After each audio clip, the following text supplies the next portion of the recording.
سلطان جلال الدین خلجی کا دستور تھا کہ وہ جمعہ کے دن نماز کے بعد کھلی گاڑی میں بیٹھ کر دہلی کی خاص شاہراہوں سے گزرتا تھا تاکہ رعایا اپنے بادشاہ کا دیدار کر سکے۔ بعض روایتوں کے مطابق سلطان کی سواری کے اس طرح سرعام گزرنے کا ایک مقصد یہ بھی تھا کہ جو مظلوم و مجبور شہری درباری پابندیوں کی وجہ سے اپنی فریاد لے کر حاکم وقت تک نہ پہنچ سکتے ہوں، وہ راستے میں کھڑے ہو جائیں اور اپنی شکایات بیان کریں تاکہ سلطان ان کے مسائل حل کر سکے۔ رعایا کے احوال سے باخبر رہنے کا یہ ایک اچھا طریقہ تھا جس سے سلطان جلال الدین خلجی کی نیک نیتی کا اظہار ہوتا تھا۔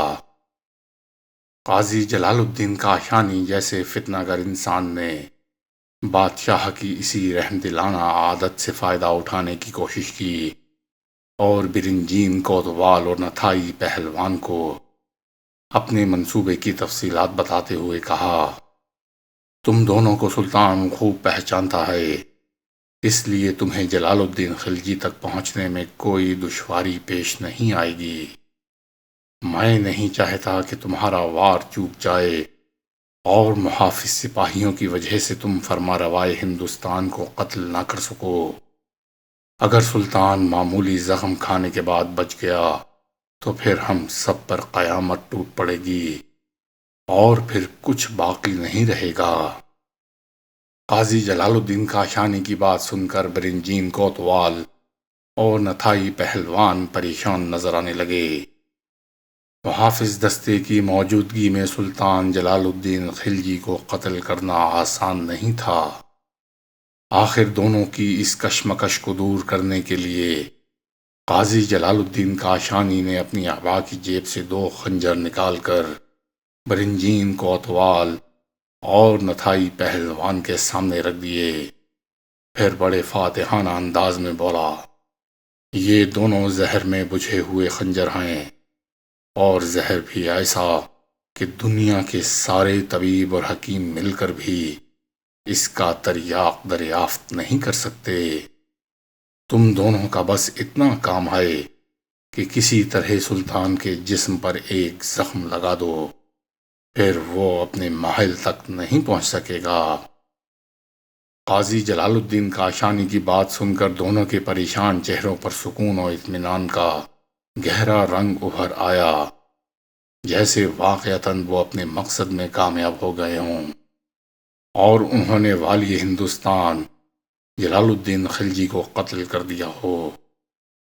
ابھی جلال الدین کاشانی کا منصوبہ تکمیل کو نہیں پہنچا تھا کہ سیدی مولا رحمت اللہ علیہ کے ایک مرید نے بڑے انعام و اکرام کے لالچ میں سلطان جلال الدین خلجی کو اس سازش سے باخبر کر دیا، اور یہ بھی ہو سکتا ہے کہ وہ شخص حقیقتاً سلطان کا جاسوس ہو اور حالات سے باخبر رہنے کے لیے جان بوجھ کر سیدی مولا کے مریدوں میں شامل ہوا ہو۔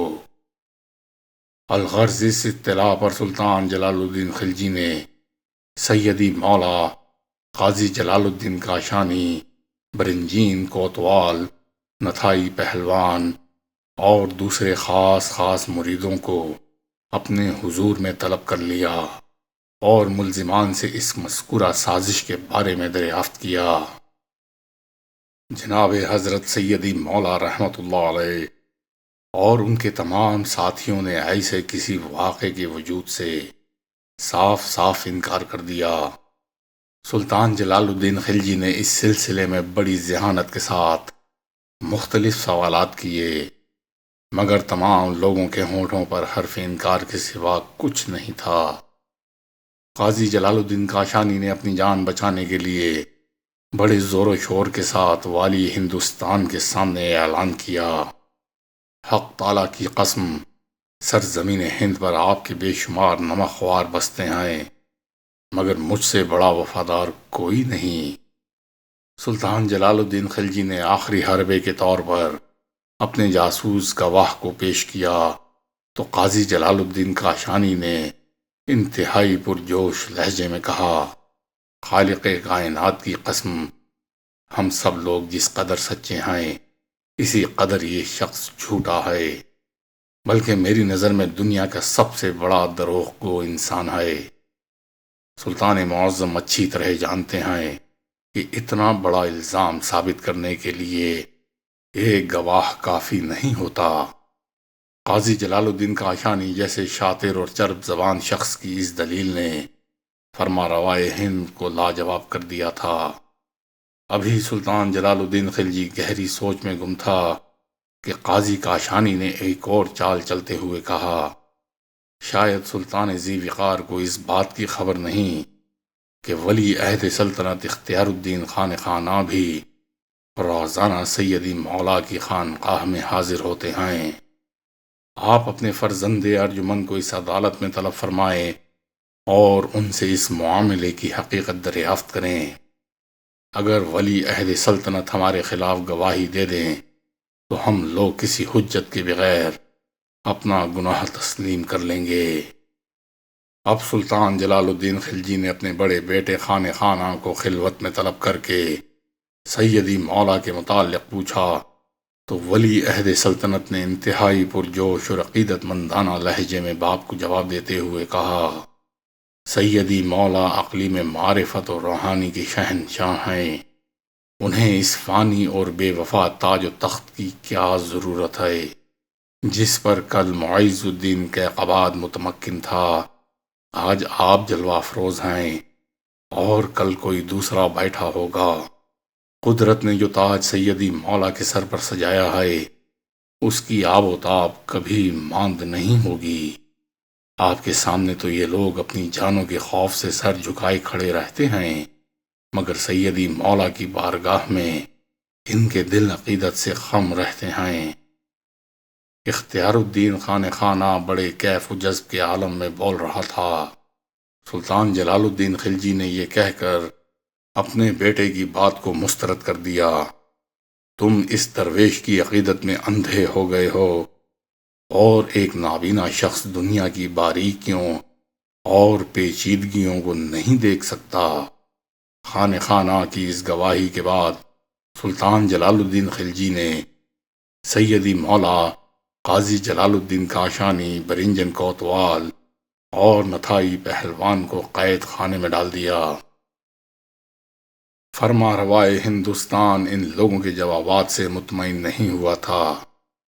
سیدی مولا کی بے پناہ مقبولیت، روز بروز بڑھتی ہوئی شہرت اور ان کے آستانے پر خلق خدا کے ہجوم نے سلطان جلال الدین خلجی کے لیے وسوسے، اندیشے اور خطرات پیدا کر دیے تھے۔ وہ کئی دن تک اس نازک مسئلے پر غور کرتا رہا۔ آخر والی ہند نے اپنے اطمینان قلب کے لیے ایک راستہ تلاش کیا۔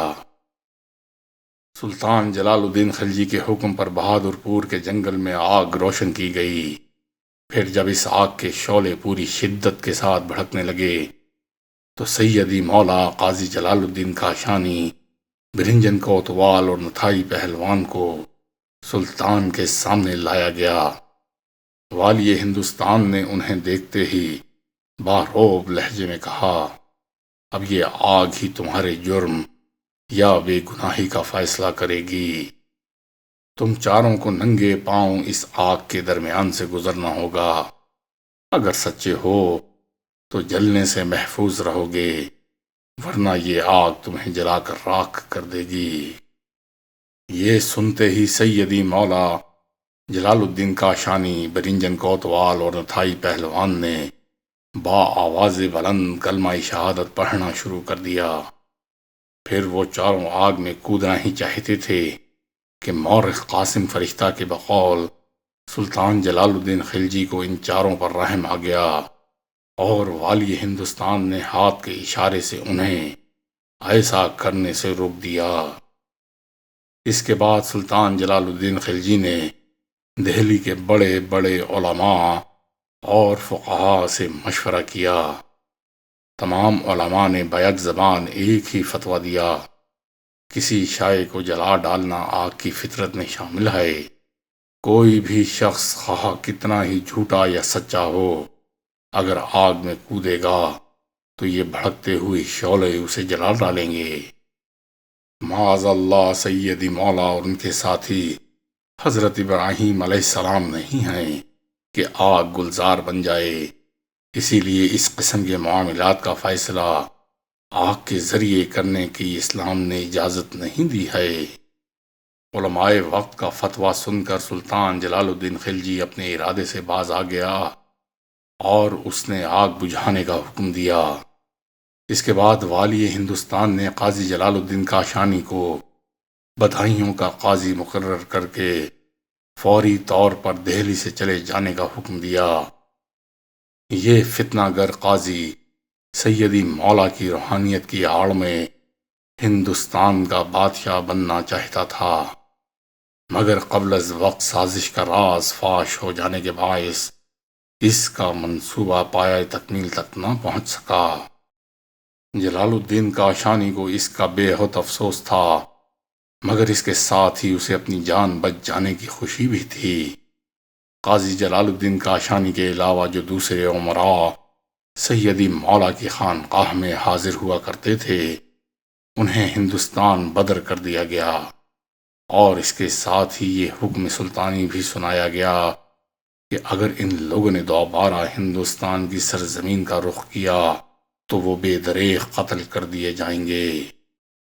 ان تمام امراء سے فارغ ہونے کے بعد سلطان جلال الدین خلجی نے دونوں کوتوالوں برنجن اور نتھائی پہلوان کو اپنے سامنے قتل کروا دیا، اور پھر شدید نفرت و غضب کے عالم میں اپنے سپاہیوں کو حکم دیتے ہوئے کہا، ان دونوں نمک حراموں کی بے گور و کفن لاشوں کو اسی طرح پڑا رہنے دو تاکہ جنگل میں بسنے والے گدھ، چیل اور کوے ان کے غلیظ گوشت سے اپنی بھوک مٹا لیں۔